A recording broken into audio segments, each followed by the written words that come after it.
E a todas, vamos dar início ao nosso primeiro painel.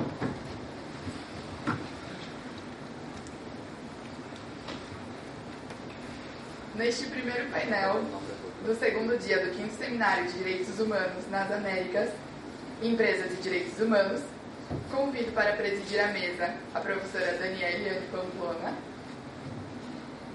e, como palestrantes, Davi Tavares Viana, Frederico Soares Ricaurte e Ana Luísa Santana. O Davi possui graduação em Direito e Teologia, pós-graduação em Processo Civil, mestrando em Direitos Humanos pela Universidade Federal da Paraíba. Atualmente é o diretor de programa da Secretaria Nacional de Proteção Global dentro do Ministério da Mulher, da Família e dos Direitos Humanos. O Frederico Soares Ricaurte possui graduação pela Universidade Externado de Colômbia, trabalhou na Corte Constitucional da Colômbia, possui mestrado em Direitos Humanos e Democratização na Universidade Carlos III em Madrid e da Universidade Externado de Colômbia. Possui também mestrado em Direito Internacional Comercial e Direito Internacional da Universidade de Kent, na Inglaterra. Foi investigador visitante do Instituto de Direito Transnacional da King's College e atualmente ele dirige a linha de investigação nos direitos de grupos étnicos do Departamento de Direito Constitucional. A Ana Luísa Santana possui graduação em Direito pela Universidade do Norte do Paraná, mestrado em Direito do Estado pela Pontifícia Universidade Católica de São Paulo, foi bolsista CAPES para doutorado sanduíche da Universidade de Los Angeles, na Colômbia, e é doutoranda em Direito aqui pela casa. Seu foco é pesquisa em empresas de direitos humanos, liberdade de expressão e sistemas internacionais de proteção aos direitos humanos. Ela também é membro do Global Business and Human Rights Scholars Association. Bom dia a todos. E eu queria começar, então, essa manhã agradecendo mais uma vez a presença de todos os membros desse painel. Agradecer o Dr. Davi Viana, que se disponibilizou a vir até aqui conversar com a gente. Agradecer o Frederico Soares, que também atendeu gentilmente e prontamente o nosso convite. E a Ana Luísa, parceira, amiga, que também veio para hoje conversar com a gente a respeito, especialmente de empresas de tecnologia, de informação e comunicação. Então, sem mais demora, eu passo a palavra para o Dr. Davi, para que nos brinde com sua palestra. Obrigada. Bom dia a todos, todas. Para mim é um grande privilégio aceitar o convite da professora Daniela. Muito obrigado, professora. E a minha fala, eu pedi liberdade à professora para que a gente possa trazer algumas provocações, alguns desafios que a nossa secretaria tem enfrentado acerca desse tema de empresas e direitos humanos. É um tema que tem sido tratado recentemente na Secretaria Nacional de Proteção Global, Secretaria de Direitos Humanos. E se vocês observarem, se a gente observar, por exemplo, temos entregas no que se refere a esse tema a partir meados do segundo semestre de 2018, porque é um tema extremamente recente e eu estava assegurando à professora, inclusive já fiz o convite formal para ela participar conosco da elaboração do planejamento estratégico desse tema em específico na secretaria, porque a gente verifica que é um tema extremamente amplo, extremamente complexo e que requer uma atenção muito especial. Daí a necessidade de termos um planejamento estratégico para os próximos 4 anos do governo, e que possa ser um planejamento que independa dos governos que estejam, liderando o Ministério ou liderando o país, que seja de fato um programa, um projeto a longo prazo de Estado. Então, o que acontece? Eu queria trazer eu trouxe alguns pontos aqui da minha fala, E o primeiro se refere a uma provocaçãozinha acerca do decreto, do nosso decreto 9571 de 2018. E a minha pergunta é: por que eu, empresário, deveria implementar as diretrizes fundamentadas nos eixos orientadores se essa implementação ela é voluntária? Tá? Isso é um tema que a gente tem debatido com ênfase, principalmente no Conselho Nacional dos Direitos Humanos, porque, à primeira vista, nós entendemos que há uma certa incoerência do decreto, e aqui nós estamos na academia, e eu sinto uma certa liberdade para falar aqui no ambiente acadêmico, que é um ambiente que a gente pode abordar de maneira crítica alguns pontos. Se o próprio decreto reconhece no artigo 3º que é necessário prioridade de setores com alto potencial de impacto em direitos humanos, se o próprio decreto reconhece que existem atividades de alto grau de impacto em direitos humanos, como é que esse decreto reconhece ao mesmo tempo atividades que têm alto grau de impacto e, por outro lado, diz que essas diretrizes devem ser implementadas voluntariamente?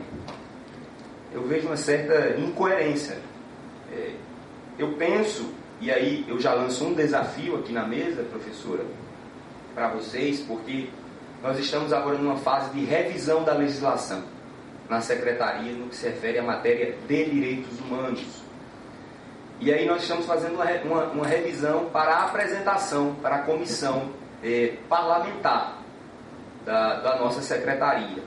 E aí a minha provocação e o meu desafio é: se vocês tiverem sugestões de revisão legislativa, envie para a nossa secretaria ou encaminhe para a professora Daniela.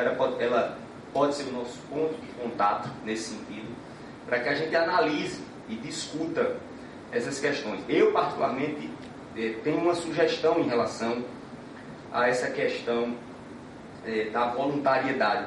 Eu entendo que para empresas com potencial de alto impacto, se o Estado reconhece empresas com potencial de alto impacto, não pode ser voluntário. Tem que ser obrigatório, no meu entender. As demais podem até ser voluntárias. Mas à medida em que o Estado reconhece empresas de alto impacto de violação de direitos humanos, eu entendo que deve ser obrigatório. A questão deve ser vinculada, deve ter uma vinculação nisso aqui. Outro ponto bem polêmico também tem a ver com a questão do selo. É isso? O selo, quando assim, o ato do ministro de Estado dos Direitos Humanos instituirá selo empresas de direitos humanos. Aí a gente fica naquela discussão, né? Peraí, será que um selo vai dar uma garantia ou vai ser um salvo-conduto para a empresa que ela não é uma violadora de direitos humanos? Eu acho que selo não dá salvo-conduto para ninguém de absolutamente nada. Mas a gente entende que tem pelo menos um viés simbólico, né? Seria um dos passos a se construir uma política de respeito aos direitos humanos na empresa. Eu vejo com bons olhos a questão do selo, não como solução definitiva da questão do respeito aos direitos humanos, aos princípios orientadores dentro de uma empresa. Mas um dos passos interessantes, não se desprezaria isso. Agora, como, e aí eu lanço também um desafio aqui também, se alguém tiver interesse em específico, como regulamentar essa questão desse selo? A gente tem batido cabeça. Acho que essa semana tive uma reunião de quase 2 horas e a gente não chegou num consenso. Como implementar essa questão aqui? Como fiscalizar a implementação de todas essas diretrizes aqui? Como seria essa fiscalização? Né? Como seria essa fiscalização?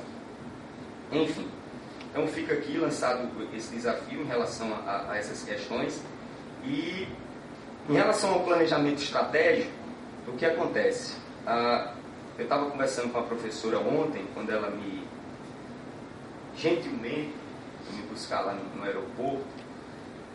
Nós temos um problema, eu diria, um desafio, né, no Ministério de Direitos Humanos em relação aos indicadores. Nós tínhamos, em 2015, uma coordenação de indicadores. com uma equipe de aproximadamente 5 profissionais, fazia o levantamento dos indicadores e tal. Em 2015 essa coordenação ela foi extinta. E assim que eu assumi, a primeira coisa que eu perguntei na reunião com os diretores foi: cadê os indicadores do Ministério? Preciso ver. Aí disseram: não, a gente não tem indicadores. A gente trabalha por demandas, quando somos solicitados, quando tem um incêndio aqui, a gente vai lá, apaga e tal. Mas isso me deixou um pouco preocupado, porque nós precisamos de indicadores para termos um direcionamento, enfim. E aí a gente está trabalhando. Esse ministério atual está trabalhando na reorganização dessa coordenação de indicadores. Porque só para trazer uma palavra para vocês, que eu participei do momento da transição do novo governo, e havia uma preocupação muito grande em relação a como seria o tratamento dos direitos humanos no governo Bolsonaro. E aí foi uma preocupação, olha, inúmeras reuniões com a ministra, com diversos órgãos de representação das minorias, dos vulneráveis. E aí eu digo a você que a preocupação é extrema e absoluta desse novo governo. Uma sensibilidade, a gente tem verificado na ministra, a gente tem verificado na equipe uma sensibilidade extraordinária no trato com essas questões. E em especial, em relação a empresas e direitos humanos, nós estamos com uma equipe introdutória de 6 servidores sobre a minha coordenação. Estamos tratando diretamente e especificamente sobre esse tema.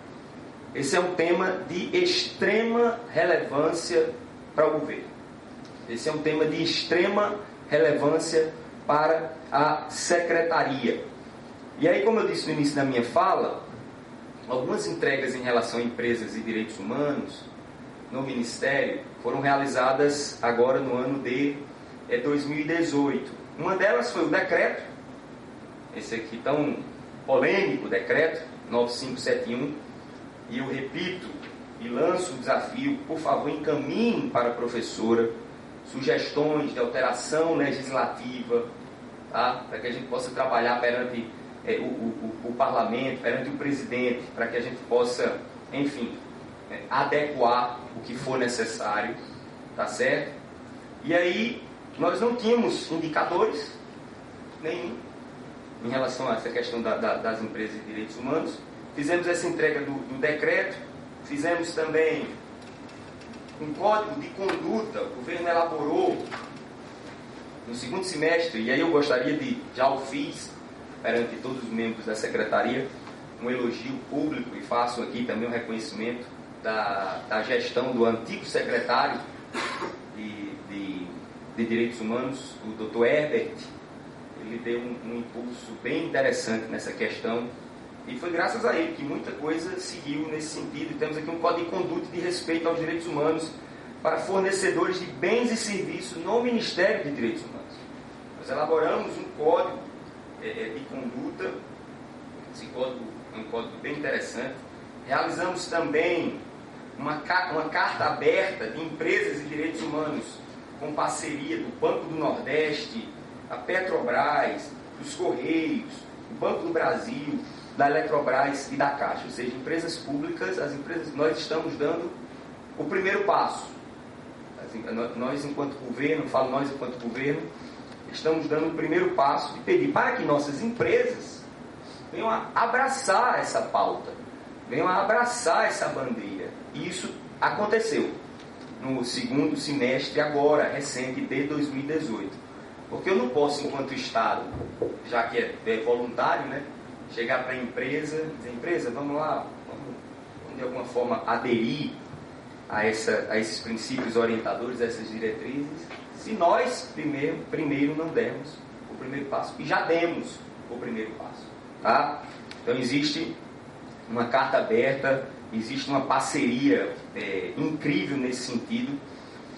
E voltando à questão do selo, já que eu tratei dessa carta aberta aqui, nós vamos ter, se eu não me engano, é essa semana ou a próxima, uma reunião com o presidente do Banco Central, para que, de alguma forma, como a gente pode amadurecer, para que empresas venham a obter um financiamento, como é que a gente pode, de alguma forma, estimular, como é que a gente pode, de alguma forma, implementar, através do órgão central, é o Banco Central, que empresas que venham a solicitar financiamento demonstrem, aí pode ser ou através do selo, ou através de outra medida, e aqui vai outra provocação, e aqui vai outro desafio para vocês.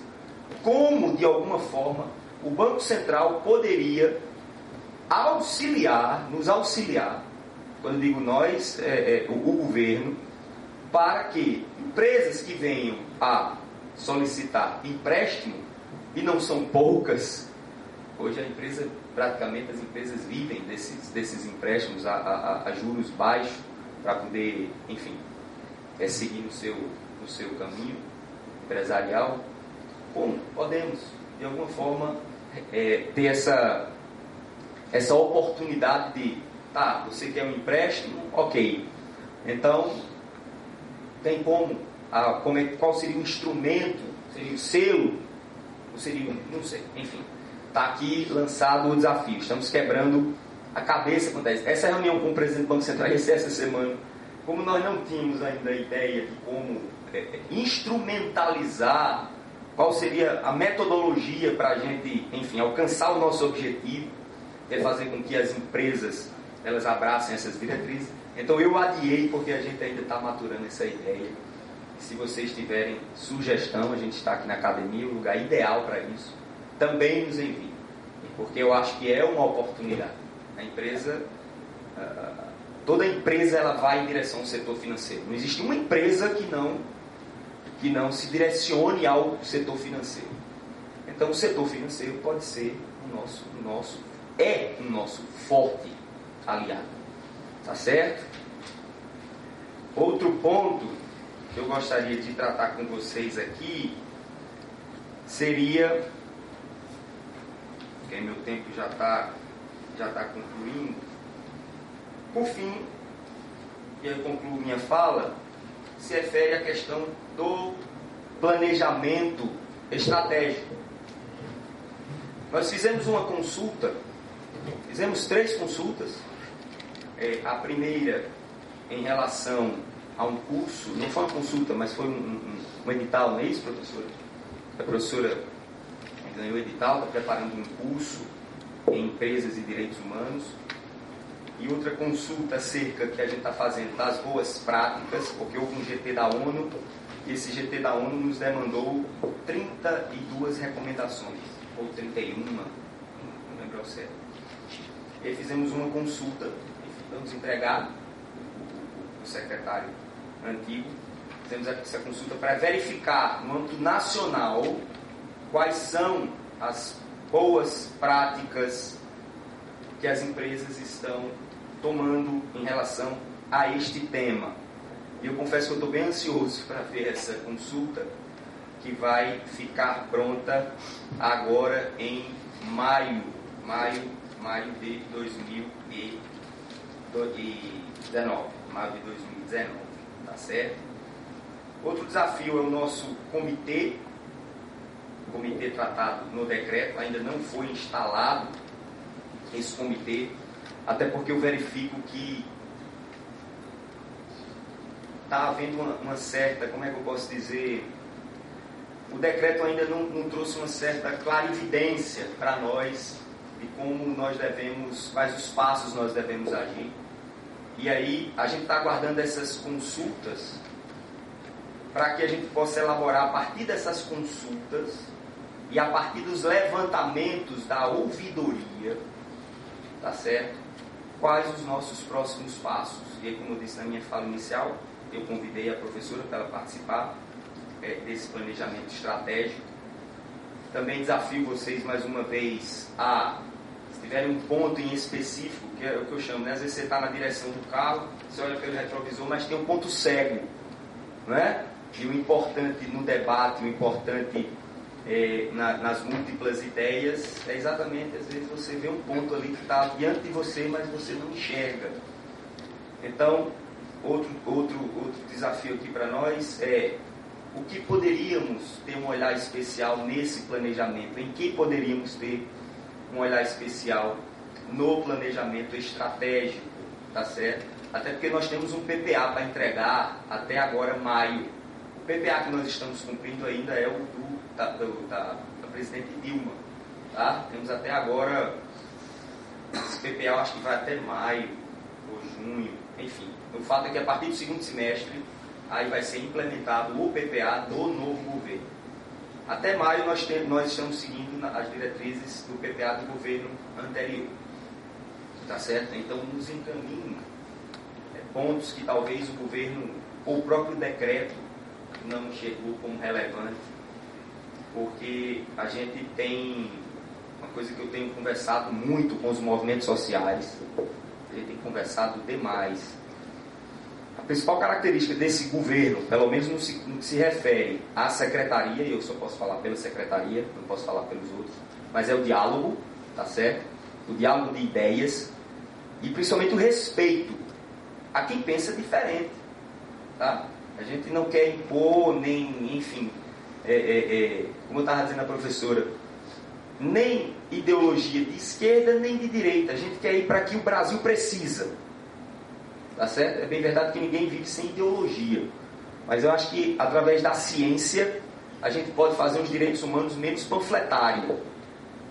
E aí uma crítica que eu sempre faço à questão dos direitos humanos. Os direitos humanos ultimamente têm sido muito panfletários, tem sido muito no Brasil bandeiras panfletárias para, enfim, interesses particulares. Não, a gente precisa verificar quais são os reais interesses sob o ponto de vista científico, não panfletário. Por isso que eu adoro indicadores, é por isso que eu adoro números. Eu quero saber de números, eu quero saber de indicadores, eu quero saber quais são as reais necessidades. A secretaria quer saber quais são as reais necessidades e quais os melhores instrumentos para que as reais necessidades venham a ser satisfeitas. Tá certo? Então, nós temos absoluta e total tranquilidade para conversar com todos os movimentos populares. Enfim, temos tido uma aproximação muito bacana com o movimento LGBT e mais com a aliança. No início da transição nós tivemos uma reunião, acho que no auditório estava representado mais de 90% do movimento LGBT, através da aliança. E aí, queria dizer que a Secretaria está de portas abertas, tá certo?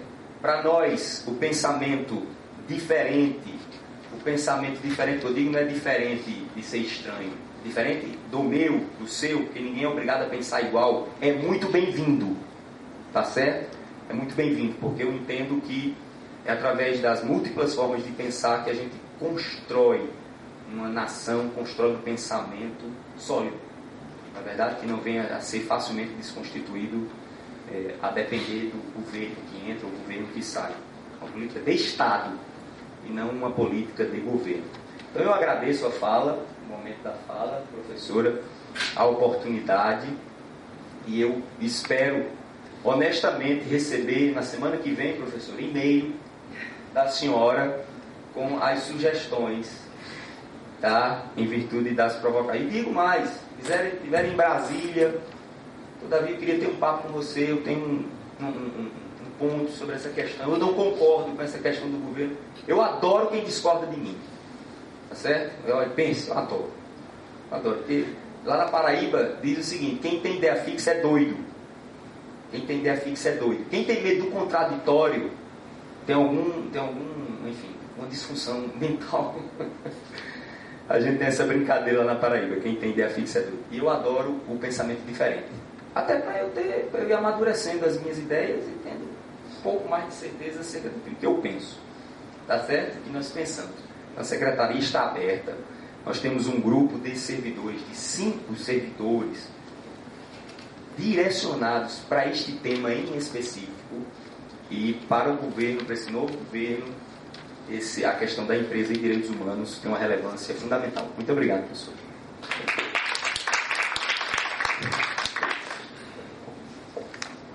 Na verdade, Eu que agradeço, doutor Davi. Quero dizer que o senhor me deu uma tarefa hercúlea para a semana que vem. Eu espero que a gente possa negociar esse prazo. Mas a gente fica muito feliz de ouvir a sua fala, doutor Davi, porque é importante para todo mundo que estuda o tema de empresas de direitos humanos e que tem essa preocupação de fazer com que o tema avance, saber, não é, que no governo existem pessoas que partilham dessa mesma preocupação. E ficamos ainda mais felizes por saber que há essa abertura para a academia, não é? Porque, afinal de contas, a gente estuda, pesquisa e o objetivo das pesquisas tem que ser essa melhora no mundo dos fatos. Então, eu fico bem contente e tenho certeza que os nossos colegas estrangeiros que estão aqui, que puderam ouvir sua fala, também partilham dessa alegria, não só por serem da academia, mas também por agora saberem que o Brasil, que afinal de contas tem uma representatividade gigantesca, não é, na América Latina, não só pelo tamanho, mas também pelo poder econômico que tem, saber então que o Brasil vai finalmente tomar parte dessa conversa, né, de repente de uma maneira mais ativa. Então eu agradeço muito sua fala. E eu passo então imediatamente a palavra ao professor Federico para que nos brinde com sua palestra.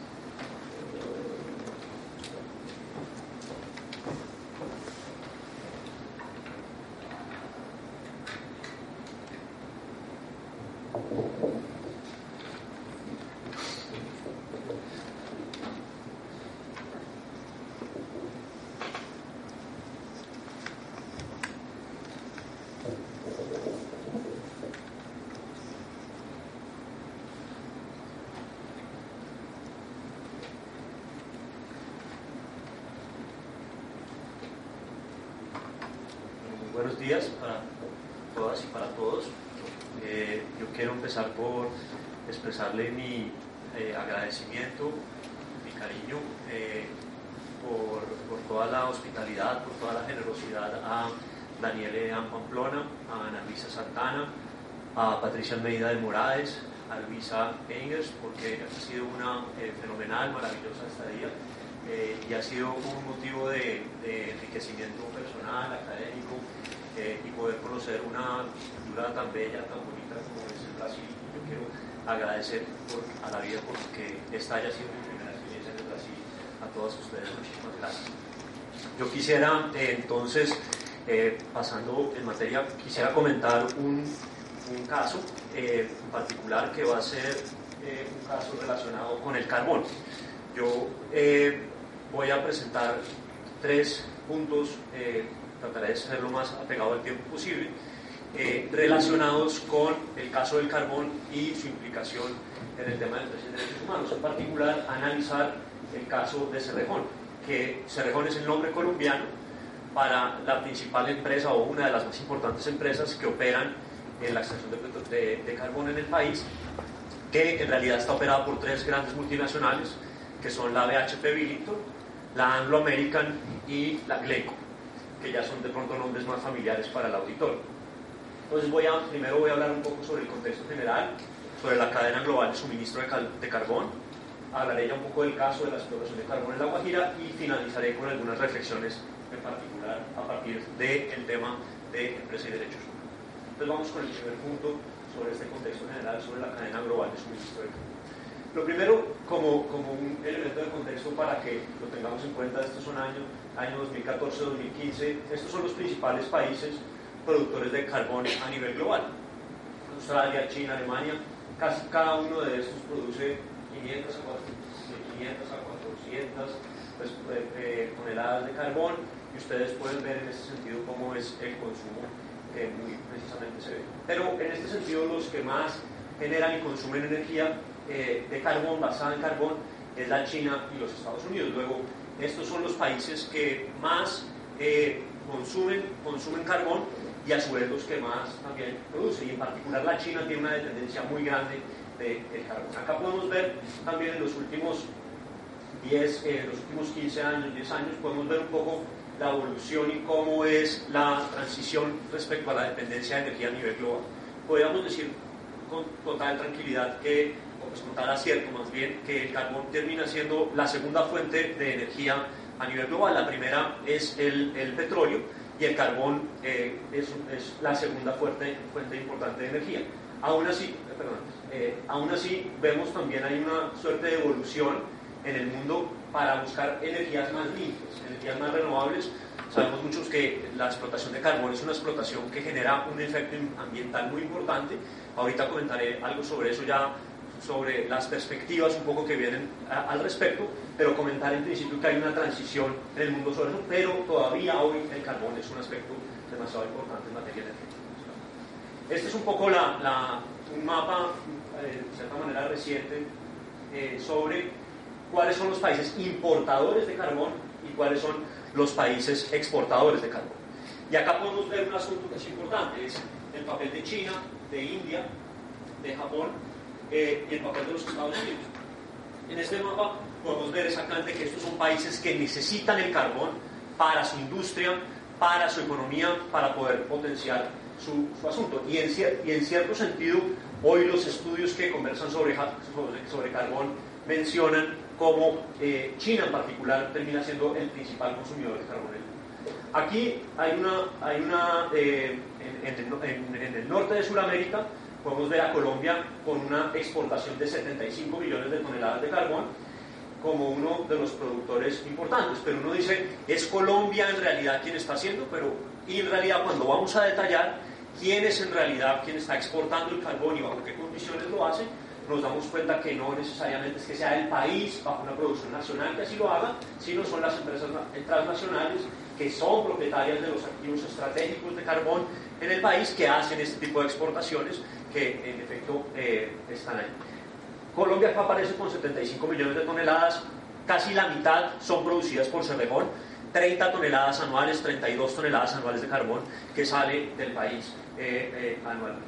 Entonces, pasemos a la siguiente. Aquí, entonces, he traído esta gráfica porque me parece ilustrativa. Este es el margen de ganancia neta de las 40 principales empresas mineras del 2002 al 2017. Brasil también tiene su representación, por supuesto, con mineral importante que tiene este país, ¿vale?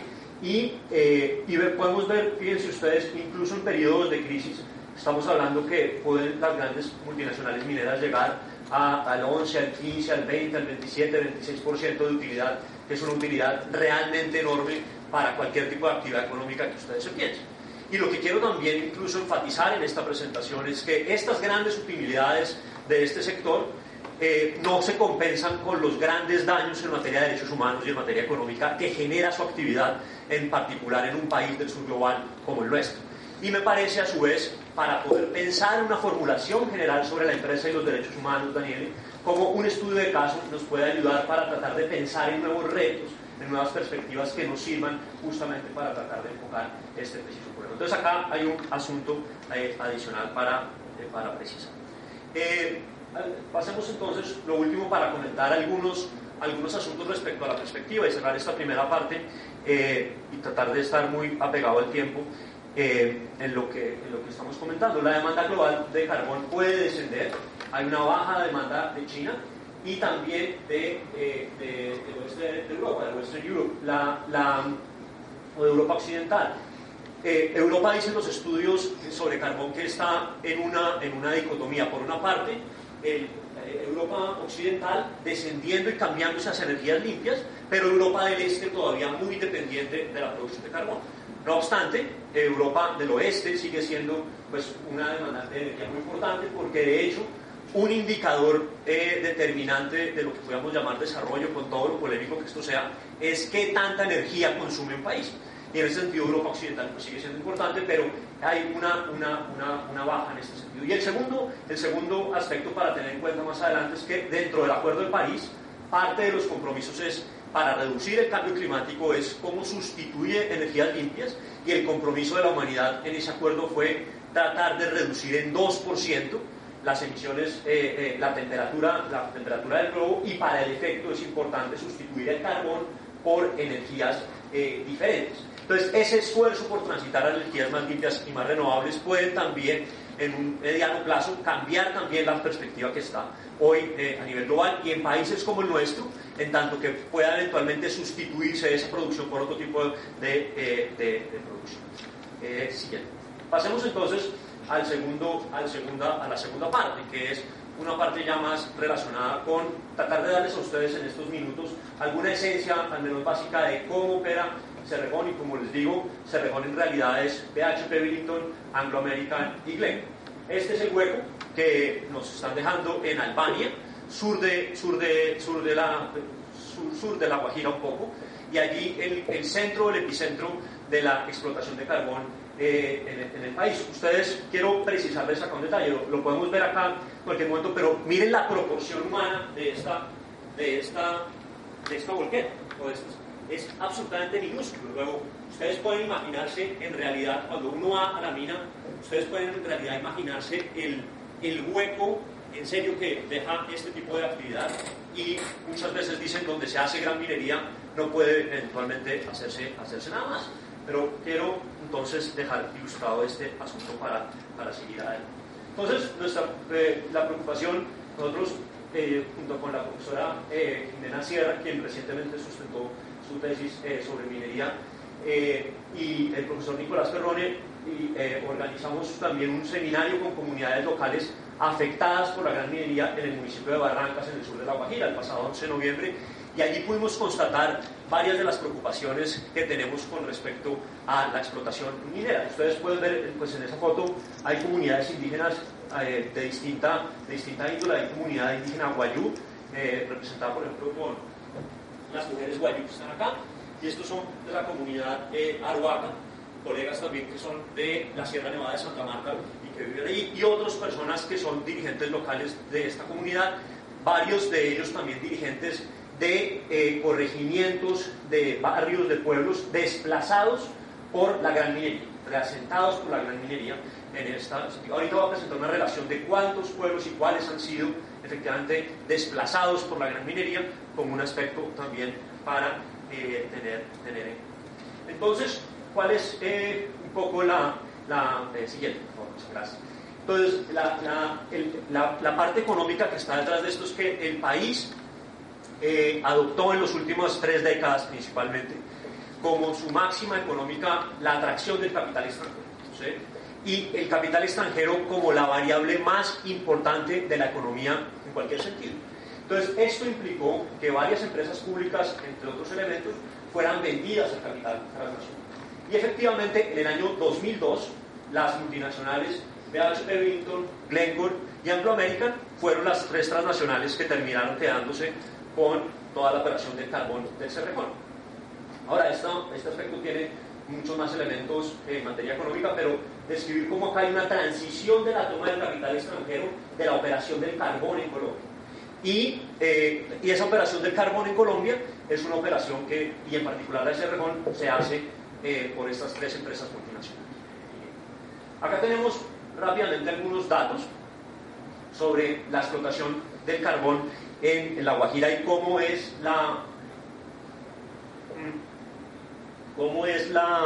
las características de la explotación en este lugar como tal.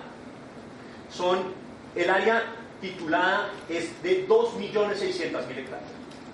Es un área absolutamente enorme. Tratando de buscar alguna cifra para comparar algo, creo que este es el área semejante de plantación de arroz, si no me equivoco, en el Brasil, que puede tener esta misma estructura. Solamente en La Guajira es 2 millones. Esto es casi el 7.22% del total del territorio de La Guajira. Y estamos hablando de 21 títulos principalmente de carbón y 63 títulos mineros, y casi todos desarrollados bajo el contrato de concesión, ¿sí? Donde el Estado concesiona el recurso y esta concesión se hace. ¿Qué es lo que pasa con estos 2 millones de hectáreas? Ahí vive gente, ¿no? Así de sencillo. Ahí viven comunidades indígenas, comunidades afrodescendientes, hay municipios, hay vida de la gente, ¿sí? Entonces, acá un error grande, garrafal, en la manera en la que se han explotado los recursos naturales en Colombia es que el contrato de concesión no tiene una forma de articularse correctamente con las personas que viven en esos sitios.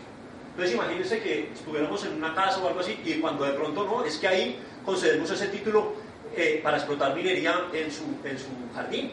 Imaginemos eso, que eso pase en una ciudad como las nuestras, Bogotá, Brasilia, Curitiba, en cualquiera de nuestras ciudades, y así es un poco lo que le ha pasado a estas personas. Nunca se han enterado que estos contratos vienen, muy pocas veces se enteran, y no solamente es el territorio, sino también el agua, y cómo el agua es un factor fundamental para la explotación minera en este caso siguiente. Entonces, algunas características adicionales sobre la explotación del carbón en el Cerrejón. Como les digo, la casi totalidad, podría decir prácticamente el 97-98% del carbón que se extrae de La Guajira es un carbón de exportación. Es decir, no es un carbón para resolver necesidades internas de producción industrial y de necesidades energéticas del país, sino es principalmente para suplir necesidades energéticas de otros países, para especulación financiera o para enriquecimiento de las multinacionales que allí están. De hecho, como ustedes se dan cuenta, esto es cerca al Mar Caribe y al océano Atlántico, y ahí es donde pues, fácilmente se extrae el carbón y sale definitivamente a otros lugares. Es decir, aquí el recurso se exporta sin mayor valor agregado, sin mayor trabajo, sin mayor conocimiento, sin mayor cosa. Prácticamente estamos exportando la montaña misma o el subsuelo mismo. Cójalo, lo ponemos en volqueta, en barcaza y sale de una vez del país. El carbón tiene múltiples usos industriales que son los que se hacen en China, en Europa, en los Estados Unidos o en Canadá, como por ejemplo hacer acero, por ejemplo. Tiene muchos derivados de producción industrial, ninguno de los cuales se hace en el país, en Colombia por lo menos. Simplemente se saca la montaña o se saca el suelo y se pone una barcaza y lo saca. Pero entonces esto implica efectivamente también un problema en el aprovechamiento económico que podemos tener como nación del sur global en la explotación de este recurso. Los impuestos y las regalías aportadas han sido tradicionalmente insuficientes. Los municipios, por ejemplo, dejan de percibir muchas veces los impuestos locales y territoriales, y hay un gran debate exactamente sobre si en realidad estas multinacionales pagan los impuestos que deberían pagar y las compensaciones ambientales económicas que hacen por su daño y por su actividad extractiva. Aun cuando es una actividad altamente impactante, de alto impacto, no emplea tampoco a la totalidad del departamento. Solamente, si mucho, y acá fui generoso, si mucho emplea al 4% de la población total de La Guajira. Comentábamos con la profesora Carolina el día de ayer que si mucho pueden tener 15.000 empleos entre directos o indirectos, y resulta que la población económicamente activa del departamento de La Guajira es casi 500.000 de personas. O sea que es un hecho que esta actividad, que tiene el 8% del territorio, no logra ni siquiera darle empleo al 3 o al 4% de la población económicamente activa del departamento. Y en este sentido, ¿qué ha sucedido? Que ha desplazado otras actividades económicas con las que tradicionalmente la gente subsistía, como la ganadería, la agricultura, el comercio y la poca industria que también tenía el departamento ha ido paulatinamente desapareciendo. Imagínense ustedes con qué tranquilidad se puede cultivar algodón, sorgo, soya o tomate o lo que quiera, si usted después coge y llega a una retroexcavadora y lo saca de su actividad productiva. Entonces, esto también ha sucedido en estos lugares. Agregar otro elemento, la pobreza. Los colegas y amigos colombianos que están conmigo pueden dar fe de esto. La Guajira es de los departamentos más pobres del país. Tiene un nivel de pobreza de casi 60% de la población. Puede ser de los más altos del país, junto con Chocó u otros departamentos, pero la pobreza en La Guajira es altamente importante y el desempleo sigue siendo importante. E incluso muchos cálculos económicos, como los producidos por Banco de la República, demuestran cómo en los últimos años lo que ha sucedido es que se ha incrementado la tasa de desempleo en el departamento y que es paradójicamente en los momentos de mayor auge de la explotación carbonífera en la zona. ¿Cuáles son algunos efectos en materia de derechos humanos? También para poder nosotros tener algún parámetro más con el tema que nos acoge. El agua de los ríos, principalmente Ranchería y el arroyo Bruno, y los afluentes, así como el agua subterránea, se han orientado a satisfacer principalmente las necesidades de extracción de carbón. Producir 1 tonelada de carbón demanda una cantidad enorme de agua, y en este sentido buena parte de los afluentes y buena parte de la actividad acuífera ha estado principalmente orientado a resolver estas necesidades, hasta el punto también la Guajira tiene una zona altamente desértica y las aguas subterráneas, que también son importantes, buena parte de ellas también de igual manera se han venido realizando y poniendo al servicio de esta actividad. Julio Fierro, que es un investigador en Colombia, ha documentado también cómo y de qué manera esto se ha presentado. Hay una afectación también evidente al territorio de las comunidades indígenas, étnicas y tribales, ahorita voy a explicarlo, y también en materia de contaminación del aire y el ruido para la población han sido muy significativos. Estamos hablando que pues, el polvillo de la actividad como tal es altamente contaminante y esto ha tenido efectos en los trabajadores, por supuesto, y en las comunidades aledañas que aquí estamos. Este es un cuadro elaborado por el CINEP a partir de testimonios y de estudio de campo que hizo el CINEP. Es un centro de investigación muy serio en Colombia, donde ellos documentan a través del testimonio los asentamientos humanos, los municipios o corregimientos, bueno, no tanto municipios, pero corregimientos, sobre todo de Hato Nuevo y de Albania, que fueron desplazados y reasentados sin la suficiente compensación, sin la suficiente preparación, es decir, fueron prácticamente desplazados y reasentados involuntariamente. Quiero llamar la atención sobre el caso del corregimiento de Tabaco. Ustedes, lo que sucedió en ese corregimiento es francamente de llorar. Realmente a estas personas fue todo un plan sistemático entre el Estado y Cerrejón por desplazar a esta gente, y ustedes pueden buscar desplazamiento de Tabaco y van a encontrar múltiple información sobre cómo y de qué manera procedieron contra esta población. Quitaron la iglesia, quitaron los niños, los servicios públicos los quitaron, en un sitio donde vivían más o menos 800, 900 familias, y los fueron sacando poco a poco hasta que un día llegó la policía, el Estado, el SMAT, y los terminó sacando, y hoy lo que hay ahí es actividad minera. Y acá está una relación de otros más que tienen ese mismo asunto: El Descanso, Palmarito, Oreganal, Saraíta, Jaminche, El Espinal, Manantial, Caracolí, Cabeza de Perro, Las Mulas. Son todos estos municipios o asentamientos humanos que fueron desplazados involuntariamente por la actividad minera. Algunos de estos casos, aquí Bianca, se llama Analiza, Estado de Cosas Inconstitucional. Bianca, ¿cómo estás? Acá está la sentencia que te había comentado.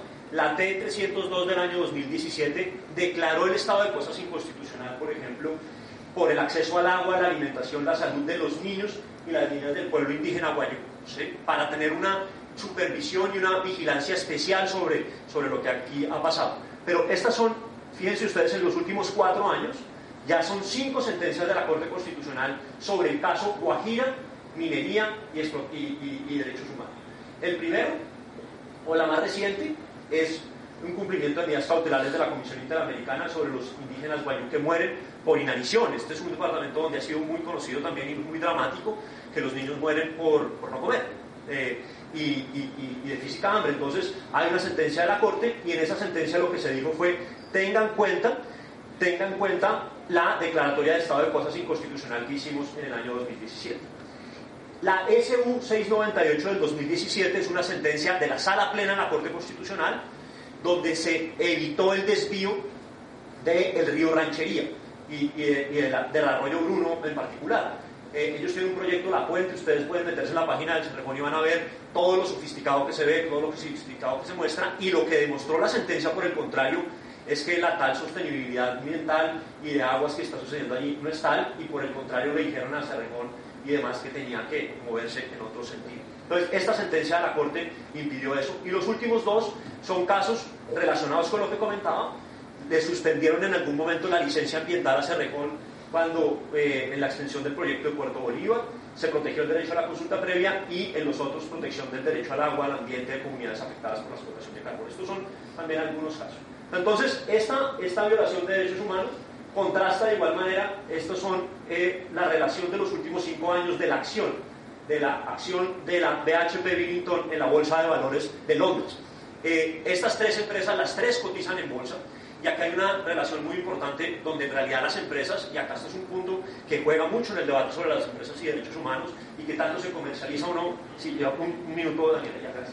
Qué tanto se comercializa o no, y acá simplemente pues demostrar, está BHP Billiton, está Anglo American y la siguiente, y está Glencore, todas con un desempeño bursátil muy importante, y donde en realidad lo que uno puede contrastar de mirar el valor de la acción, la comercialización, lo fluido que son su patrimonio, sus acciones y demás, en realidad contrasta con toda la actividad en materia de derechos humanos que ellos lo hacen. Entonces, para finalizar, algunas reflexiones básicas. Aquí traigo también a colación a colega y amigo Humberto Cantú, que él escribió algo que en realidad es lo que está sucediendo también, y es en muchas ocasiones el conflicto entre la necesidad de atraer la inversión extranjera han generado un importante desfase que ha repercutido de forma significativa en la protección y respeto de los derechos individuales y colectivos. Creo, Humberto, que este es un caso para poder mirar y que nos sirva para tener más reflexión más adelante. Y cerrar entonces con 3 o 4 reflexiones básicas sobre este tema.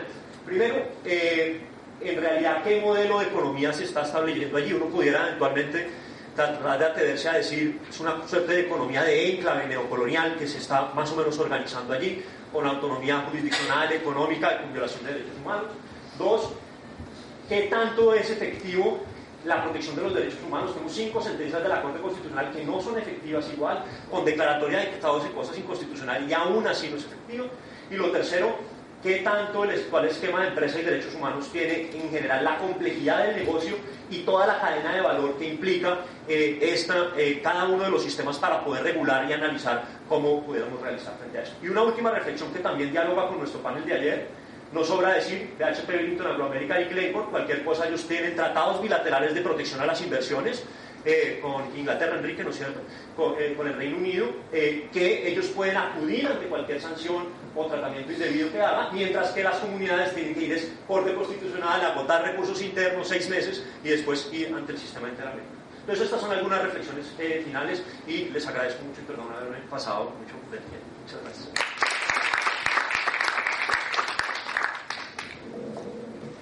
Obrigada, Federico. Foi realmente assustador e se depois a gente tiver um tempinho, o que me chama a atenção é que aqui no Brasil, quando a gente pensa em proteção de direitos humanos, em especial diante das empresas, a gente muitas vezes se volta àquilo que a Colômbia já fez. Né? A gente pensa, vocês estão um pouco mais avançados do que nós. Mas aí eu vejo como vocês também dependem bastante da Corte Constitucional para tentar fazer com que as coisas funcionem. Então a minha indagação aqui seria onde estão, né, o executivo e o legislativo lá também. Mas espero que a gente possa conversar um pouquinho sobre isso depois. Eu imediatamente então passo a palavra à nossa querida Dona Luísa, para que também nos ligue com sua fala. Bom dia. Bom dia, eu gostaria de cumprimentar todos os presentes, cumprimentar os colegas que estamos compartilhando esses 2 dias intensos, mas sempre prazerosos de trabalho. Eu quero agradecer a professora Daniele pela oportunidade. Falar em casa é sempre um prazer, mas um desafio, né? Bastante grande. A gente está permeando essas palestras de hoje, falando de setores mais específicos e suas possíveis violações a direitos humanos, e a mim me cabe falar de direitos humanos e empresas de internet, que é o tema que eu venho me dedicado nesses últimos anos. Então, a minha ideia é falar um pouco sobre essas empresas de internet e os estándares interamericanos para a promoção e proteção à liberdade de expressão. Certo. O Daniel já colocou o alarme, então já estamos devidamente monitoradas.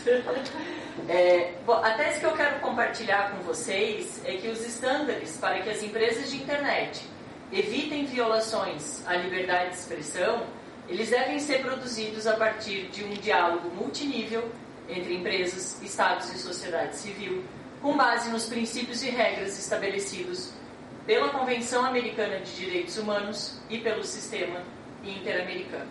Para sustentar essa tese, eu divido a minha exposição em 3 partes. Primeiro, explicar como empresas de internet violam direitos humanos, especialmente a liberdade de expressão, por que me parece que é necessário uma perspectiva regional para a promoção e proteção da liberdade de expressão e, por fim, finalizar com algumas recomendações ou estándares que devem ser observados para a proteção dos direitos humanos pelas empresas de internet.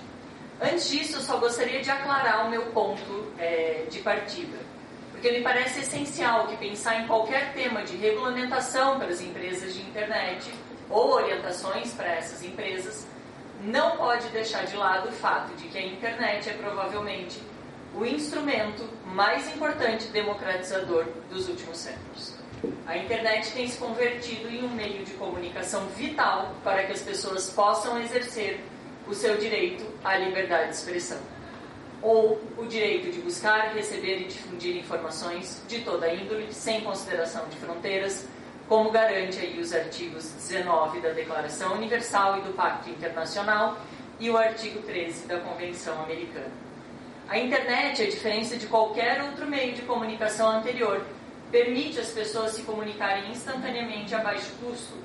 Suas repercussões no intercâmbio aí de ideias e de acesso à informação são impressionantes. Milhares de pessoas que estavam excluídas dos debates e das discussões políticas hoje podem participar graças à internet. Nesse momento somos mais de 4 milhões de pessoas com acesso à internet no mundo. Isso significa que essas 4 milhões de pessoas, inclusive nós todos aqui, somos afetados pela forma como estados e empresas regulamentam este setor. Então, permear toda essa fala com esse objetivo, que é proteger esse potencial democratizador da internet. Agora sim, como empresas então de internet violam a liberdade de expressão? Tanto os relatórios da ONU como do Sistema Interamericano trazem 3 pontos de conflitos ou 3 pontos essenciais de violações à liberdade de expressão. O primeiro tema diz respeito à vigilância online, através de interceptação de chamadas, localização e rastreio de pessoas, vigilância de contas de e-mails ou redes sociais de ativistas de direitos humanos ou opositores a regimes ditatoriais. Nesse caso, o que a gente observa aqui não é uma violação direta das empresas, mas empresas agindo em cumplicidade com os estados. O tema da privacidade aqui ele é importante porque essas interferências na privacidade afetam, obviamente, de maneira importante o exercício da liberdade de expressão. Afinal, pessoas que sabem ou que imaginam que estão sendo vigiadas, deixam de se manifestar de maneira livre. Então, nestes casos, o cifrado e o anonimato, por exemplo, são fundamentais para a proteção da liberdade de expressão. O segundo ponto recorrente de violações a direitos humanos diz respeito ao manejo de dados pessoais dos usuários da internet. A gente tratou exaustivamente desse tema em um evento aqui na casa anteontem, e ele está diretamente ligado à privacidade, mas merece um olhar bastante específico, uma análise em separado. O terceiro ponto, que é o terceiro ponto que mais me interessa, diz respeito à moderação que as empresas fazem dos conteúdos gerados pelos usuários de internet. Aqui me interessa porque aqui as empresas diretamente, através de suas regras e condições de serviço, decidem o que as pessoas podem expressar e de que forma elas podem se expressar no ambiente online, violando em muitos casos o direito à liberdade de expressão. A gente está falando de todas as regras aqui de acesso, bloqueio ou eliminação de conteúdos gerados na internet. Com relação à eliminação, ou acesso primeiro, o setor privado ele restringe a liberdade de expressão pela priorização de conteúdos pagos, por exemplo, afetando aí a neutralidade da rede. Com relação à eliminação ou bloqueio de conteúdos, a gente está falando de eliminação de determinados conteúdos porque são considerados pelas próprias empresas discursos de ódio, discursos ofensivos ou com conteúdo impróprio. Essas regras são definidas pelas próprias empresas e utilizam maciçamente conceitos vagos e imprecisos a respeito daquilo que pode ou não ser restringido pela internet. Por exemplo, a distinção que o Facebook faz entre aquilo que ele considera ataques diretos a determinados grupos protegidos ou simplesmente discursos desagradáveis ou ofensivos é absolutamente subjetivo e instável para moderar aquilo que pode ou que não pode ser dito. Outro exemplo é a retirada constante de imagens que são consideradas ofensivas por conter nudez, mas que são, na verdade, imagens de valor histórico, cultural e educativo. O que acontece é que todas essas formas de moderação ou regulação privada, elas se produzem sem a devida transparência, rendição de contas, devido processo ou possibilidade de apelação, contrariando claramente o segundo pilar dos princípios Ruggie. Como dito, inicialmente a internet se converteu no novo espaço público de informação e deliberação democrática, e isso aumenta ainda mais a responsabilidade das empresas em respeitar a liberdade de expressão, que é um direito indispensável para a manutenção e desenvolvimento dos Estados democráticos. Então, hoje são as empresas de internet que decidem aquilo que é falso, aquilo que é verdadeiro, o que é inapropriado, o que é indecente, o que é violento, bloqueando ou removendo conteúdos que, em muitos casos, contrariam aí os parâmetros internacionais e os estándares interamericanos para a promoção da liberdade de expressão. E com isso eu vou à segunda parte da minha exposição para explicar por que me parece que é preciso um olhar mais regional para o tema. Por 4 motivos. Primeiro, a grande orientação universal que a gente tem para a temática das empresas e dos direitos humanos, que são os princípios Ruggie, exige um processo de concretização, em que se leve aí em consideração os diferentes contextos e os problemas próprios da região. Qual é o problema clássico da região latino-americana? É o nosso déficit democrático eterno. Além do mais, é importante aí um desenvolvimento dos modelos mais concretos para os distintos setores. 2. É preciso um discurso uniforme e comum entre os países da região para evitar que as empresas se instalem em países com pouca ou nenhuma proteção aos direitos humanos. Legislações nacionais, nesse caso, ainda que muito bem intencionadas, possuem pouca força diante desses gigantes tecnológicos. 3. Estamos em um setor de forte concentração econômica que atua de maneira transfronteiriça. Inevitavelmente, os problemas normativos e de regulamentação desse setor são extraterritoriais. E por fim, o mais importante, o sistema interamericano, além de ser o sistema de proteção aos direitos humanos no qual nós estamos vinculados, é o mais garantista e protetor à liberdade de expressão, como tantas vezes já foi proclamado pela Comissão e pela Corte Interamericana, pelas próprias redações da Declaração Americana, da Carta Democrática e da Convenção Americana, é possível perceber que são muito limitadas as possibilidades de restrição à liberdade de expressão permitidas no âmbito interamericano. E dito isso, eu me encaminho à terceira parte, enquanto vou. Me encaminho à terceira parte da minha exposição para trazer alguns critérios ou estándares que devem orientar a atuação das empresas de internet e possíveis regulamentações do setor, aqui no que diz respeito especificamente à moderação de conteúdos. Já adianto aqui que não há respostas tranquilizadoras, né? A gente não tem um sim ou não para aquilo, para cada um dos problemas que podem surgir com relação à internet. O que existem são critérios, e esses critérios, como diz a professora doutora Catalina Botelho, em uma recente audiência pública realizada na Corte Constitucional da Colômbia, para tratar justamente de redes sociais e liberdade de expressão, esses critérios têm que proteger essencialmente 2 coisas. Primeiro, a própria internet, né? Para manter a sua arquitetura democrática tal qual a conhecemos. E segundo, tem que proteger as garantias reforçadas da liberdade de expressão, pela qual nós estamos lutando há alguns séculos. Como se protege a internet? 3 coisas me parece que são fundamentais. Primeiro, intermediários não podem ser responsabilizados objetivamente pelos conteúdos que os usuários produzem? A não ser em 2 casos.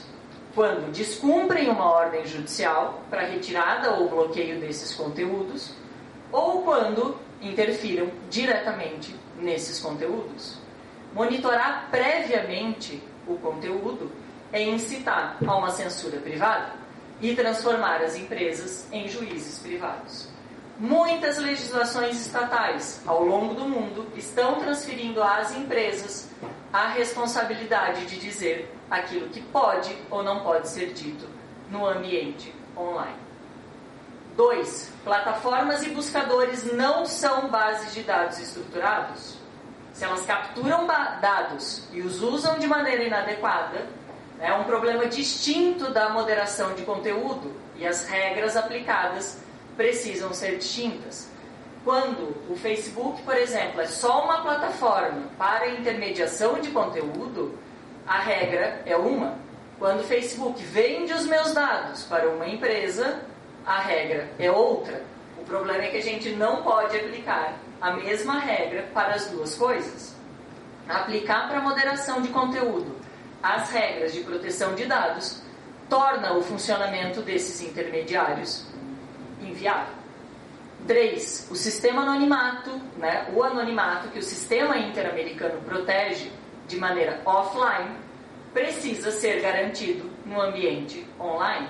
Muitas denúncias e manifestações só poderão ser feitas em determinados países se o anonimato for garantido.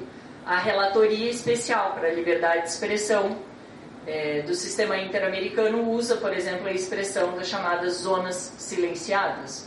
Obviamente que uma pessoa num país como esse ou numa região como essa só se manifesta no ambiente online se garantido o anonimato. Isso com relação às empresas, orientações de regulamentação, porque a gente precisa proteger, inclusive, as empresas da própria regulamentação estatal, que em muitos casos transfere às empresas essa obrigação. Mas como se protege a liberdade de expressão nesse ambiente online? Aqui 5 observações do sistema interamericano são importantes, 5 estándares, e assim eu me encaminho para o final da minha fala. Me parece que são importantes de ser observados. Primeiro, as mesmas regras que servem para limitar a liberdade de expressão fora da internet devem ser aplicadas aos conteúdos de internet. As garantias à liberdade de expressão, elas não podem variar de acordo com o entorno.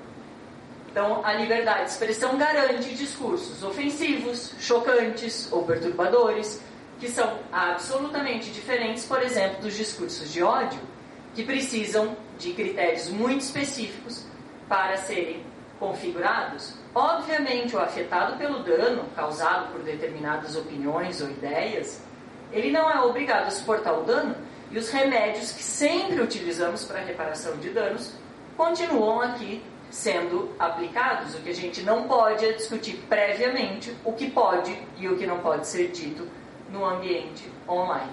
2. Restrições à liberdade de expressão só podem ser feitas judicialmente e com garantias ao devido processo legal, com base nos artigos 8 e 25 da Convenção Americana. Como eu já disse, empresas privadas não podem ser os nossos juízes. Por exemplo, os discursos de ódio, do qual falava há pouco, dependem, para a sua configuração, essencialmente do contexto. É preciso responder algumas perguntas do tipo: quem fala, de quem se fala, o que se diz e onde se diz. Não é um funcionário do Facebook que pode fazer essa análise. Isso no melhor dos mundos. Se a gente pensar que é uma pessoa que está fazendo essa análise, porque a gente sabe que a moderação de conteúdos, na maior parte das vezes, não é feita por pessoas, mas por algoritmos. E por isso, os erros também e a eliminação ou bloqueio de conteúdos que são legítimos acontecem com tanta frequência. 3. Os mesmos discursos que são protegidos offline, a partir da interpretação do artigo 13 da Convenção, devem ser protegidos no ambiente online. Isso é, discursos políticos e sobre assuntos de interesse político, discursos sobre funcionários públicos no exercício da sua função e discursos que configuram um elemento de identidade ou dignidade pessoal de quem os expressa recebem especial proteção online ou offline. 4. Restrições à liberdade de expressão offline ou online devem passar pelo teste tripartite ou juízo de proporcionalidade exigido pelos estándares interamericanos. Todas as limitações devem estar estabelecidas em lei, redatadas de maneira clara e precisa, devem estar orientadas a atingir os objetivos autorizados pela Convenção Interamericana e devem ser estritamente proporcionais ao fim que perseguem. Isso é, a aplicação dos princípios da legalidade, legitimidade e proporcionalidade que a gente tem que fazer para a restrição à liberdade de expressão. E por fim, me parece bastante importante, é que a transparência em torno das políticas de remoção de conteúdos é fundamental. As empresas precisam deixar claro quais são as regras da comunidade, como as remoções são feitas, quais são as formas de recurso e apelação e como se acessa a reparação de danos, caso ele ocorra. Por fim, me parece que a gente precisa ter bastante presente que democracia e liberdade de expressão não se presume, ainda mais num contexto latino-americano. Muito obrigada.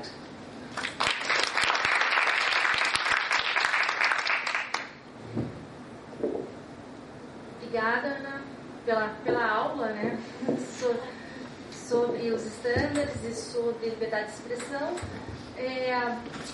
A gente discutiu, a gente conversa a respeito dessa possibilidade de estándares há algum tempo, e claro que a busca por eles parte exatamente da gente encontrar se eles serão comuns e mínimos, parte da gente encontrar quais são as violações que também são comuns a esses países da América Latina, para que a partir daí a gente possa estabelecer como responder. Então eu acho que há muitos desafios, em especial na maneira com que nós vamos tratar cada um desses tópicos que você nos apresentou, justamente por algumas diferenças que a gente possa ter de um estado para outro ainda aqui na América Latina. De qualquer maneira, minha tarefa aqui agora é então abrir a palavra para a plateia para que a gente possa ouvir as perguntas que temos. Vamos começar lá atrás, então. Eu vou pegar algumas perguntas e aí a gente faz a resposta em conjunto. Por favor, só diga o nome, se apresente. Boa tarde, bom dia. Sou a Natália, estou entrando agora no mestrado aqui, orientada da professora Daniele.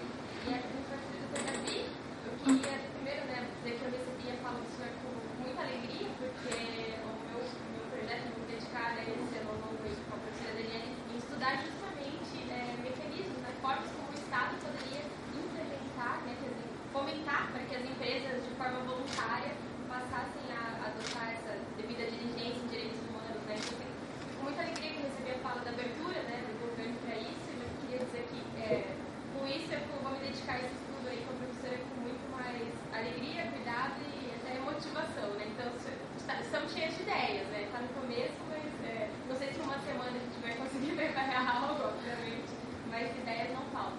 Mas a minha pergunta se a gente trata aqui agora de iniciativas voluntárias, a minha pergunta é no sentido inverso, porque a gente sabe que no âmbito da ONU, internacional, desde 2014, existe um grupo de trabalho intergovernamental que pretende elaborar um projeto que é tratado vinculante para os estados. Então, assim, para que vise impedir violações de direitos humanos no âmbito empresarial de forma vinculante. E me perdoe, eu sei que isso é uma coisa que extrapola até o Ministério dos Direitos Humanos especificamente, uma coisa que abrange outros setores do governo, mas também eu não me perdoaria se não aproveitar essa oportunidade para publicamente perguntar para o senhor, que nós pesquisadores e sociedade civil como um todo, a gente fica nessa expectativa, qual será, existe um posicionamento do governo a respeito desse tratado, como o governo vai se posicionar, o senhor ou outras esferas se comenta sobre isso, se o senhor puder compartilhar com a gente. Obrigada, Natália Vitiche. Bom dia. Os meus comentários perguntas vão às apresentações do secretário José Pi e do professor Frederico. Começando pela primeira apresentação, eu tenho 3 comentários e uma pergunta. O primeiro comentário sobre o selo que foi discutido. Eu tenho algumas dúvidas referente ao selo e ao seu impacto intrínseco sobre a proteção dos direitos humanos, porque percebemos em outros âmbitos, seja âmbitos que aplicam os selos, as certificações para os direitos humanos ou para o meio ambiente, que muitas vezes pode ser apenas uma questão de aparência, de forma, porque por modalidades formais é possível adquirir o selo. Isso acontece, por exemplo, no âmbito da FSC, que é Forestry Stewardship Council, MSC Marine Stewardship Council, que são quando vocês compram peixe congelado, que não recomendo comprar. Sempre tem na sacola vem o MSC Certificate, significa que passou por um processo de sustentabilidade, só que se verificou depois na prática que muitas dessas empresas, na verdade, não tinham um meio para controlar a origem. Ocorreu, eu falei ontem, no âmbito do cacau, por exemplo, na Costa do Marfim. Algumas empresas têm um selo Fair Trade, mas quando se remonta a cadeia, se vê que é impossível verificar. Então, a dúvida que eu tenho é que até que ponto isso mexer na aparência. O selo pode até existir, mas ele não pode ser o foco de algo tão importante como a questão de empresas e direitos humanos. É algo periférico que não deve tomar toda a atenção.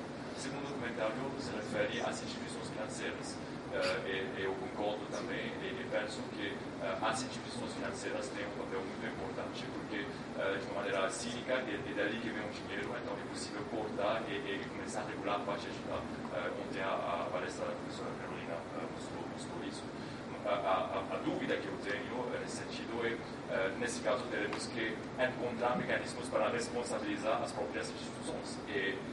Então, a dúvida sendo se as instituições financeiras vão querer se engajar nesse sentido, sabendo que elas podem ser corresponsáveis por um dano que foi cometido por uma empresa a quem elas emprestaram dinheiro, enquanto que tecnicamente elas não têm nada a ver com o dano. Então, se não entraríamos num âmbito de corresponsabilidade das instituições financeiras em termos econômicos, eu não sei se isso pode ser saudável, porque se eu fosse um banco, eu não sei até que ponto eu aceitaria esse jogo.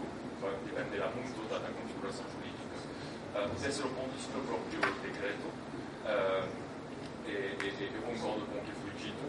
Ontem eu disse que para mim o decreto é uma aberração jurídica em termos técnicos, porque um decreto não pode ser não vinculante, senão não é um decreto. Não tem uma lei que não será não vinculante, senão não é uma lei.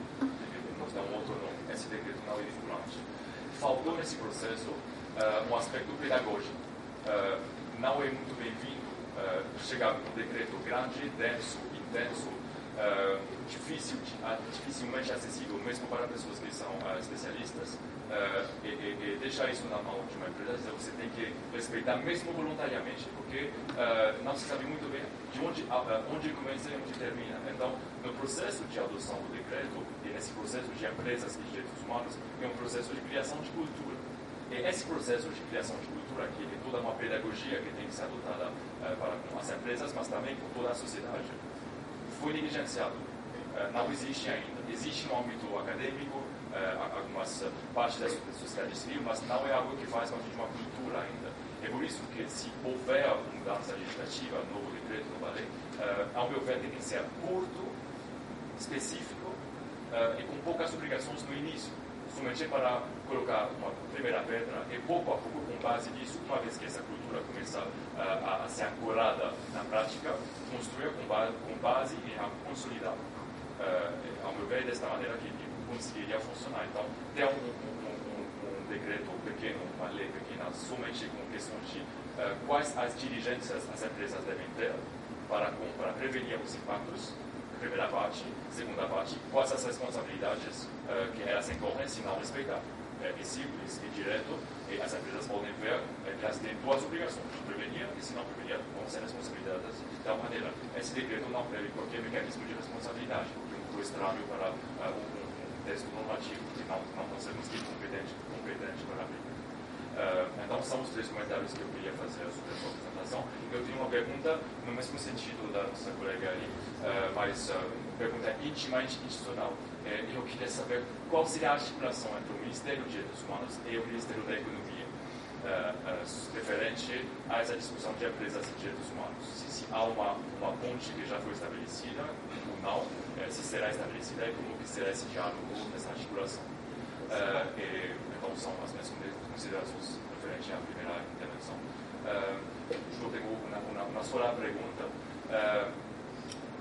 Em tu apresentação sobre o caso, eu queria saber se houve una consulta previa de las comunidades locales tradicionales o no, antes de firmar el contrato de concesión. Y si no, ¿cómo que eso es tratado en el derecho colombiano? Solamente eso. Obrigada, Letícia. Gilberto. Yo tengo dos preguntas, y lamento no hacerlo en portugués, pero conocen ya mis limitaciones lingüísticas. Dos preguntas, una para Ana Luisa primero.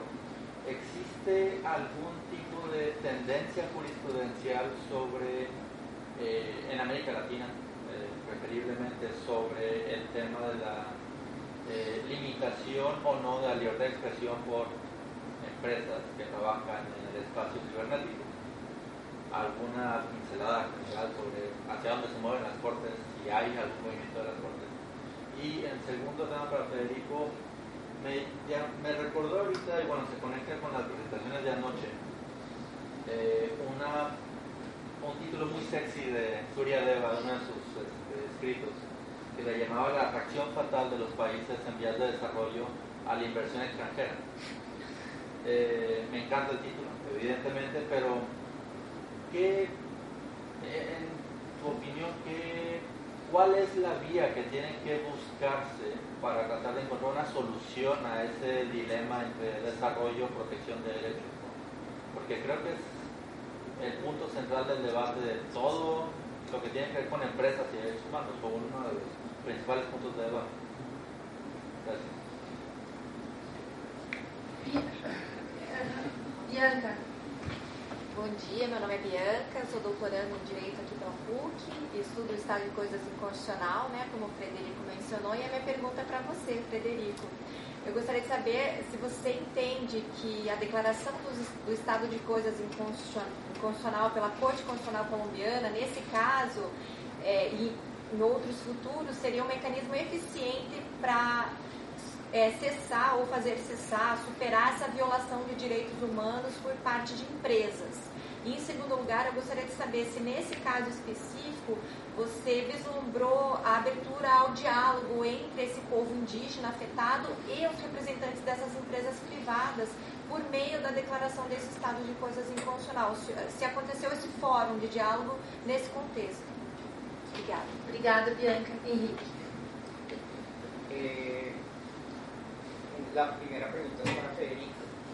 Cuando hacías la presentación un poco relacionada con lo que mencionaba Nitish, hablabas de cuánta población era contratada para trabajar en Cerrejón.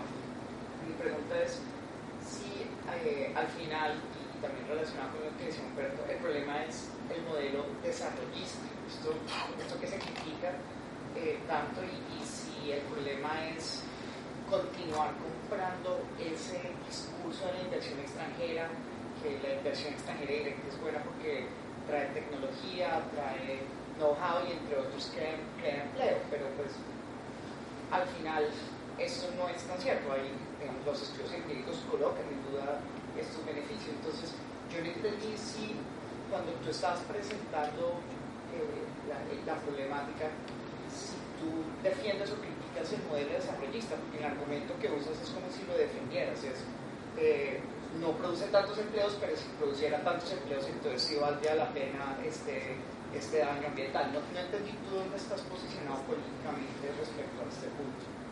Y lo otro, Ana, es para ti. Yo no soy experto en tu tema de investigación, así que pido disculpas si mi pregunta pasa por ignorante. Sin embargo, una de las primeras críticas, que creo que en el tema de libertad de expresión en línea y manejo de datos hay como dos discusiones principales.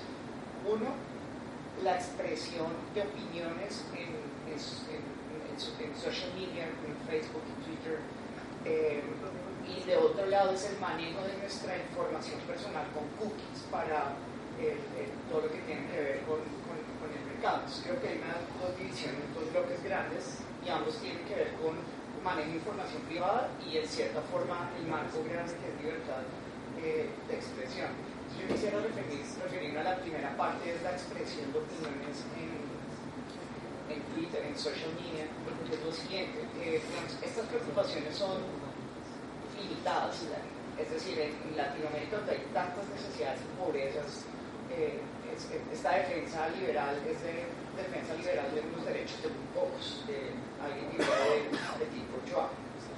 Sin embargo, teniendo en cuenta esa crítica, la pregunta es lo siguiente, es ¿en qué momento debemos proteger la libertad de expresión, pero al mismo tiempo empezar con estas campañas de limitación de las fake news?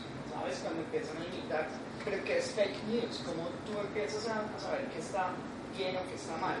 ¿Qué es correcto o no? Digamos que cuando uno habla de posiciones ofensivas hay unos criterios mucho más claros. Pero, por ejemplo, esa campaña de Facebook, cuando hay votaciones políticas, determinar qué es fake y no es fake, eso me parece que puede llegar a ser muy complicado dentro de este contexto de derecho de libertad de expresión, pero al mismo tiempo limitar. Entonces, quisiera si me pudieras explicar un poco más ese tema, porque no entiendo y soy un poco ignorante y bastante ignorante respecto a esto. Obrigada, Henrique. Mais uma pergunta somente. Carolina, vamos lá. Muito obrigada. A minha prima domanda é Davido sobre a sua... Pode ser em espanhol ou português? La prima pergunta. Como ayer. A sustentabilidade da política de direitos humanos em empresa contra a mudança do governo. Y cambio español para ser más preciso. En el caso colombiano estamos viviendo una situación muy similar, teniendo en cuenta que de manera reciente tuvimos un cambio ostensible de gobierno. La política de gobierno es distinta con respecto a la que se tenía en el gobierno precedente. En particular en materia de empresas y derechos humanos, me gustaría saber cuál ha sido el desarrollo en estos pocos meses que tienen del nuevo gobierno en cuanto a la visión de empresas y derechos humanos, contrastándola con la que se venía desarrollando del gobierno anterior. Mencionaste algo que creo que es muy importante y coincido plenamente en la importancia de los indicadores para medir un poco la realidad.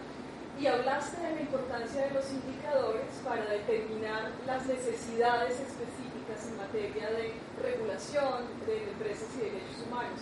Sin embargo, creo que llevamos mucho tiempo indagando sobre las necesidades, pero poco tiempo determinando realmente cuál ha sido el impacto de las medidas que se han venido desarrollando para aprender justamente del ejemplo. Entonces mi pregunta es, ¿hasta qué punto no sería más interesante pensar en indicadores que puedan medir esos efectos reales que han tenido distintas acciones que se tomaron en materia de empresas y derechos humanos, en lugar de emprender nuevamente una campaña para indagar sobre las necesidades que creo que ya se ha hecho durante mucho tiempo? Eso en primer lugar. La segunda pregunta es para Federico. Me parece muy interesante, Federico, en tu presentación cuando hablaste de la necesidad de consultar a las comunidades de base, que son finalmente las que van a tener el impacto, van a recibir el mayor impacto de la actividad corporativa. Es más que una pregunta, es una reflexión en torno a lo que presentas. Creo que el gran reto que hay allí visto desde una perspectiva jurídica es poder ampliar esos límites del derecho para involucrar otras disciplinas en ese estudio sobre el impacto en las comunidades de base, pensar en aspectos relacionados con la antropología, otras especialidades en ciencias sociales, por ejemplo, utilizar la cartografía social para poder indagar acerca de esos impactos en comunidades de base es algo fundamental. Y eso me lleva a la pregunta que quería hacerte, Anita, sobre Internet y libertad de expresión. La pregunta que voy a hacer no está relacionada estrechamente con lo que mencionaste, pero creo que es algo que se sigue de lo que hablaste. Cuando uno habla de libertad de expresión, también habla de el consecuente derecho a la información, libertad de expresión y libertad de información. Hablando de las comunidades de base, de las que mencionaba Federico, ¿hasta qué punto, o más bien qué se ha hecho en torno a asegurar la garantía de libertad de información de las comunidades de base sobre todos estos aspectos que son altamente técnicos y que requieren una traducción del lenguaje a través de medios de información masivos hoy en día como Internet.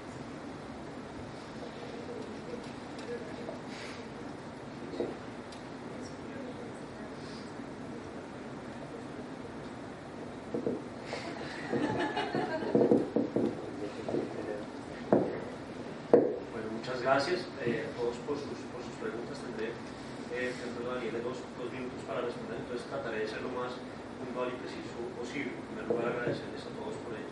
Respecto al profesor Nietzsche, con relación a la consulta a las comunidades, hay un problema muy grande en la legislación, y es que el esquema de concesión es un esquema de concesión gobierno nacional, multinacional. No tiene muchas veces en cuenta ni a comunidades locales afectadas, ni tampoco a entidades territoriales o gobernaciones o departamentos o municipios que van a sufrir esta actividad. Entonces, ese es un problema grave. Solución, tiene que haber un cambio en la legislación y tiene que haber un debate exactamente sobre la nuez del modelo económico, legal y financiero que está. ¿Cuál es el problema? Las reformas legales, administrativas, la regulación como tal es una regulación legislativa que favorece a las multinacionales y a la abstracción. Entonces, la forma en la que estas comunidades reaccionan es con el litigio en la acción de tutela, por vía de derechos fundamentales, con decisiones específicas que tratan ellos de litigar. Habrá que mirar la concesión que ellos quieren, todavía falta un montón de años. Yo creo que varias décadas falta para que ese contrato, varios años faltan para que ese contrato finalmente venza, y en ese momento se podrá hacer nuevamente un debate. Entonces, una revisión más detallada, habría que mirar bien los términos de la concesión y cómo se hace. Colombia ratificó la Convención 169. Sí, la Radio Constitution, sí, la Convención 169 de la OIT, Colombia lo ratificó en el año 1991, integra el bloque de constitucionalidad, es decir, que está en el alma de la Constitución y tiene que ratificarse. De hecho, esas 5 sentencias que demostré la Corte, buena parte de ellos también, Bianca, son inspirados en el Convenio 169 de consulta. Sobre la inquietud del profesor Humberto y del profesor Enrique respecto al desarrollo y este esquema, yo creo que parte de la reflexión es cómo países de América Latina se relacionan con la inversión extranjera, y creo que toca repensar, renovar y actualizar esa visión de la inversión extranjera para que los beneficios que Enrique dice que trae la inversión extranjera, que son ciertos en muchos casos, en realidad se puedan concretar y se puedan armonizar correcta y adecuadamente. Muchas veces, y lo que me preocupa también es que el discurso de la empresa y los derechos humanos ataca colateralmente este asunto, digamos, mira los costados, pero no se mete a la almendra quizás de cómo debe ser la relación económica como tal con el país receptor, con las comunidades, y hay estándares que son muy importantes, pero que quizás este aspecto financiero, económico y el modelo de desarrollo en sí, cómo se relaciona. Y en ese sentido, respondiendo al profesor Enrique de manera más puntual, sería enfatizar en lo siguiente, y es: yo creo que debe existir un modelo en el cual la inversión extranjera complemente la actividad económica local, más que supedite y condiciona la actividad económica local, que me parece que es lo que ha pasado. Te digo de esa forma muy precisa para poder responder a Bianca rápidamente sobre el sistema de supervisión. Prácticamente hay un gran debate, Bianca, como te comentaba, con respecto a la consulta previa y a los fallos estructurales por el monitoreo y la capacidad institucional que tiene la Corte para poder verificar efectivamente el cumplimiento de estos asuntos. La consulta aquí, y aquí también, profesora Carolina, dialogo un poco con lo que me comentaba usted, la consulta se presenta en términos muy desiguales. Las comunidades no tienen el mismo conocimiento técnico, jurídico, económico, las mismas capacidades. Luego, por más que la Corte Constitucional y la legislación y el convenio diga es que se debe hacer en condiciones de igualdad, no son condiciones de igualdad, son condiciones de abierta desigualdad. Y sin contar con algo con que las comunidades nos decían a profesor Nicolás Perrone, a la profesora Jimena Sierra y a mí, y es que el gobierno juega del lado de las empresas, dicen ellos, los funcionarios llegan en los camiones mismos de las empresas. Entonces, ¿cuál imparcialidad? Y eso, David, incluso sirve para lo que ustedes quieren trabajar. ¿Cuál imparcialidad puede haber si los mismos funcionarios llegan, son pagados los viáticos, los sufragios todos con lo de la empresa? Entonces, ¿qué imparcialidad va a tener ahí? Luego, sí ha existido un diálogo, pero el diálogo no es en condiciones iguales y no tiene mucho monitoreo, mucha supervisión muchas veces frente a esto. Por último, de forma más particular, con la profesora Carolina estoy totalmente de acuerdo. Parte de las falencias y las dificultades acá es que estas comunidades tienen muy poca opción de hacerse conocer, de hacer conocer su voz, y trabajos, por ejemplo, que yo destaqué del CINEP, otros más tratan, esos testimonios los construyen con base en entrevistas. Entonces ellos no pueden tener un nivel de sofisticación, de conocimiento técnico especializado, que es el que demanda muchas veces el Estado, y el testimonio entonces de la comunidad es un testimonio, no más, pero no es el conocimiento de los expertos, y acá la experticia y el conocimiento se vuelve una herramienta que juega en contra de las comunidades, y que otro tipo de precisiones no quedan, de otro tipo de elementos de conocimiento que son valiosos quedan en un segundo lugar y en un segundo plano, porque no tengan ese nivel de sofisticación, de tecnología o de habilidad que tienen. Y en eso las herramientas que tú indicas, cartografía, antropología, son absolutamente necesarias e indispensáveis. Muchas gracias. Bem, eu vou tentar resumir aqui de uma maneira bem rápida. Veja, a respeito do tratado vinculante, há sim interesse da Secretaria absoluto em a gente aderir ao tratado vinculante. E aí estamos em debate nesse sentido. Quanto à questão do selo, concordo que é uma aparência. Eu particularmente defendo que deva ter um prazo de validade, tipo uma certidão, tá certo? E jamais um selo desse pode ser um salvo-conduto. Assim como, por exemplo, uma licença ambiental, ou uma licença, um alvará de construção, ou um alvará de qualquer coisa, não é um salvo-conduto para cometimento de ilicitude, tá certo? Então, quanto a isso, essas ponderações que eu tenho a fazer. No que se refere ao mecanismo de corresponsabilidade, quem emite o certificado, o selo, não é a instituição financeira, é o ministro. Então a instituição financeira não teria responsabilidade alguma com isso, porque seria uma parceria, libera o dinheiro para quem tiver o selo dado pelo governo. Então, tipo de responsabilidade eu não enxergaria uma corresponsabilidade. Quanto à questão do decreto, eu concordo, questão do aspecto vinculante, como eu falei, da incoerência no início da minha fala, tá? A articulação do Ministério dos Direitos Humanos com o Ministério de Economia e outros ministérios. E aí a minha fala é que nós ainda não realizamos o nosso planejamento estratégico. E essa pauta de empresas e direitos humanos, ela tem sido uma pauta recente, eu acho que não tem praticamente tem um ano, eu acho 2 no máximo no Ministério. Então estamos avançando isso, e nós gostaríamos de sentar com os outros ministérios e com parceiros com um planejamento estratégico, para a gente já chegar com uma proposta concreta e não ficar só na retórica. Tá? Quanto à questão dos indicadores para o levantamento das necessidades, tá? Existe uma certa insuficiência no Ministério de levantar indicadores, porque, entenda, nós temos também inúmeras outras demandas no Ministério. E qual é a ideia que eu particularmente estou começando a fomentar dentro da Secretaria? É uma aproximação com a academia para o levantamento desses indicadores, tá certo? Uma aproximação através de uma portaria, enfim. O nosso interesse é aproximar por tema da nossa secretaria com a academia, para que através de pesquisas de campo a gente possa levantar esses dados e avançar no cumprimento dessas diretrizes, enfim, no respeito às empresas de direitos humanos e aos outros temas correlatos. Eu sinto que hoje a academia está um pouco distante do governo, distante da iniciativa privada, é como se fossem feudos absolutamente desconectados. E eu penso, um dos meus objetivos é puxar a academia para perto da secretaria, para que seja uma parceira assim, fundamental. Ou seja, vamos tomar os próximos passos à medida em que a academia nos apresentar, mediante pesquisa com metodologia científica rigorosa, o que de fato deve ser feito, para fins de alcançarmos enfim, um caráter científico e objetivo. Então essa é a minha breve fala sobre as perguntas. Sí, tengo 1 minuto sí, de concesión. Entonces, pues, Humberto, no hay una tendencia jurisprudencial en América Latina. La Corte Constitucional de Colombia tiene un poco más de cuidado en esto, y hay un privilegio a la libertad de expresión de las personas que se expresan en las redes sociales, distinto de los Estados Unidos, por ejemplo, donde hay un privilegio a la libertad de expresión de las empresas, ¿sí? Pero hay muy poco de jurisprudencia en esto. Henrique, hay querido Henrique, hay un relatorio, por ejemplo, de la Relatoría para la Libertad de Expresión de la Comisión Interamericana, como a liberdade de expressão pode ser um instrumento importante para a superação da pobreza. Portanto, não é uma defesa de um direito liberal que não atende e pues, afeta a um montão de pessoas e pode ser muito útil, incluso para os temas sociais, por exemplo, para o acesso à informação.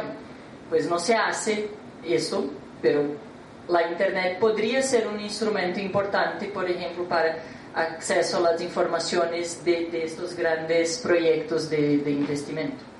Sí, e com relação às fake news, me parece que sí há que ter um cuidado com isto, pero não me parece que são as empresas que têm que garantizar que todo o que se habla em las redes sociais são ou não são verdadeiro. Sí, me parece que temos de um processo de educação é muito mais útil que responsabilizar as empresas do que se pode ou não se pode e do que é verdadeiro ou que é falso. Obrigada. Bom, com isso então, eu gostaria de agradecer mais uma vez o professor Frederico, o Dr. Davi, a professora Ana, pelas falas, por terem aqui se disponibilizado a dividir com a gente os seus conhecimentos, e agradeço também a plateia. Eu desfaço então essa mesa, peço mais uma vez uma salva de palmas para os nossos palestrantes e nos dou 5 minutos para a gente fazer a troca da mesa e começar imediatamente. Obrigada.